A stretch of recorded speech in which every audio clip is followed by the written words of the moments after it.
Sonic Cinematic Universe X Sonic Boom Chapter 8 Threat Incoming.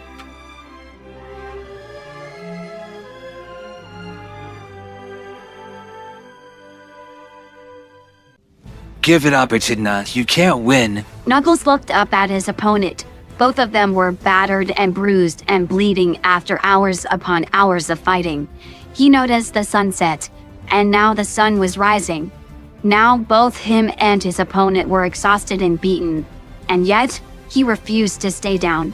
Mustering up the strength to stand, the black and red hedgehog did as well. I can't lose to you. Knuckles weakly growled, hating how his legs wobbled weakly. Now his fists trembled. He could barely summon the energy to charge his attacks anymore, but then again, neither could Shadow. The jungle area they were fighting in was completely cleared out, looking like a battleground. Knuckles was just glad he was able to save a nest of baby birds that Shadow had nearly destroyed. And I can't lose to you either. Shadow took a few steps towards him before nearly collapsing. Knuckles shakily approached Shadow. I will not lose my dignity playing friends with those weaklings. Friendship is nothing but weakness. Knuckles swayed, almost falling over. You lost someone too, didn't you? Knuckles rasped. Knuckles wasn't expecting for this to summon a second wind in the hedgehog, but it did. Before he could even register what happened, he was on the ground, arms pinned to the ground by the hedgehog's knees, while his hands wrapped around his small throat. Not tight enough to suffocate, but tight enough for him to feel fear. Shut up! You don't know anything about me, about what I've been through. The hands around his neck slowly tightened. You're right. I don't. But I do know the pain of losing someone. Someone you know and love. His opponent trembled, but not from exhaustion or pain this time. If a few tear droplets fell onto his face from the hedgehog above him, well, he didn't say anything. And I know how hard it can be to move on past that pain. How hard it can be to be cheerful after losing it all. Shut your stupid mouth. Shadow snapped, tightening his grip on his neck to the fullest. You can't win me over with your stupid sob stories. You can't change who I am. Knuckles started struggling, a natural response to being choked. I can't change who I am. Knuckles choked out something. He wasn't even sure if it was a word of comfort for his enemy or a plea for air. Knuckles gasped deeply, his lungs greedily demanding air. As soon as the weight of his enemy was off of him, he flipped over, body coughing out while trying to breathe in. When he finally had the strength to, he looked up. How did you move on, those friends of yours? Shadow asked, looking stoic despite the tears streaming down his face. Not friends. I found a new family, a new tribe. They are my everything, my new purpose. I will never truly replace what I've lost. I will never fully heal. But that doesn't mean I can't learn to be happy again, that I can't learn to love again. Knuckles stood up, cringing at the pain radiating throughout him. And you can too. Knuckles held out a hand to Shadow, an offering of peace and friendship. Shadow scoffed, but took a hold of his hand.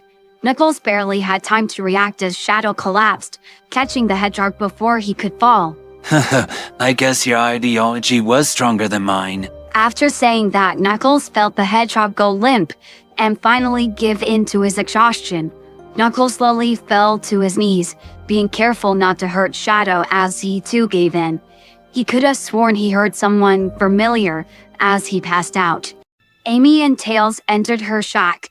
She wasn't too surprised that it was still empty.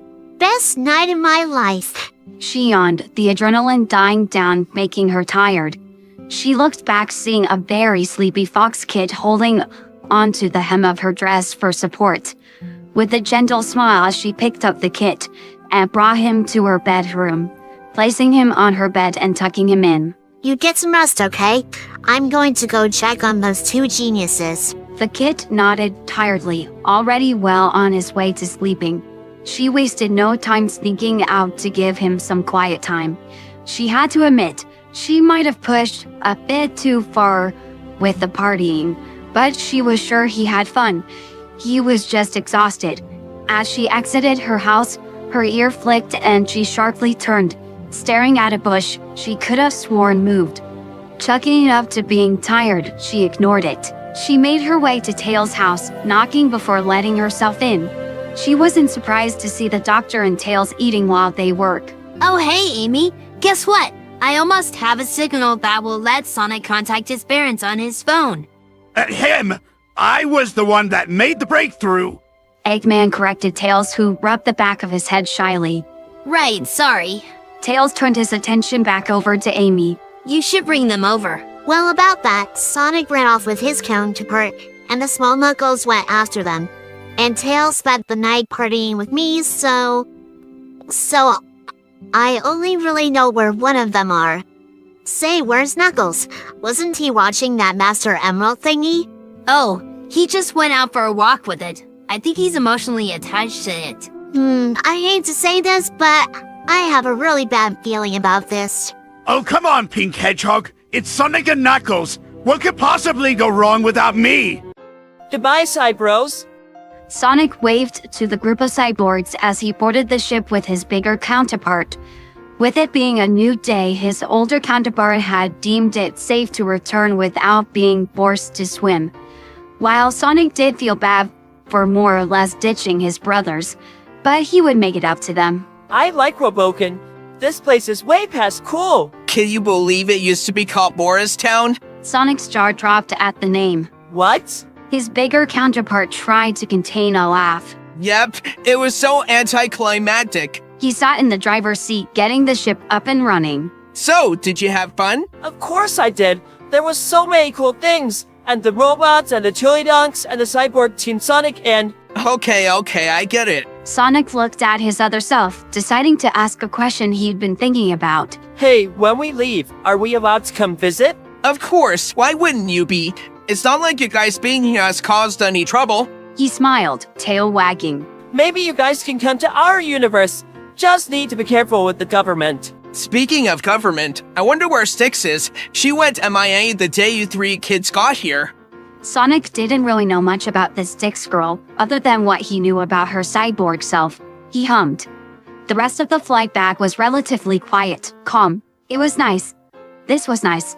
Aside from the occasional question or comment, Sonic was able to sit back and relax, though he mainly used that time to plan a way to make things up to his brothers. He didn't even notice when they landed, only coming back from his thoughts when he was picked up. Are you feeling sleepy, kid? He nodded at his counterpart's question. Spending all day and night mingling with robots was tiring. Well, don't you worry. We can both get some shut-eye at my place. Ow! Sonic was suddenly dropped, landing face first into the sand. It wasn't until he felt his counterpart fall beside him that he got up. He looked him over, panic rising within him. When he saw the cause of his friend's sudden action, he couldn't help but gasp, covering his mouth in an attempt to stifle the sound. A dart, with a very familiar red symbol. He reached to take the dart out of his friend's leg when he felt a sharp, sudden pain. He looked to his arm, and the dart now sticking out of it. No. No. No. He ripped it out, but he knew by the overwhelming drowsiness that it was too late. No, please. He whimpered, fighting to stay conscious. He saw someone walk up next to him and used what little strength he had to look up at his attacker.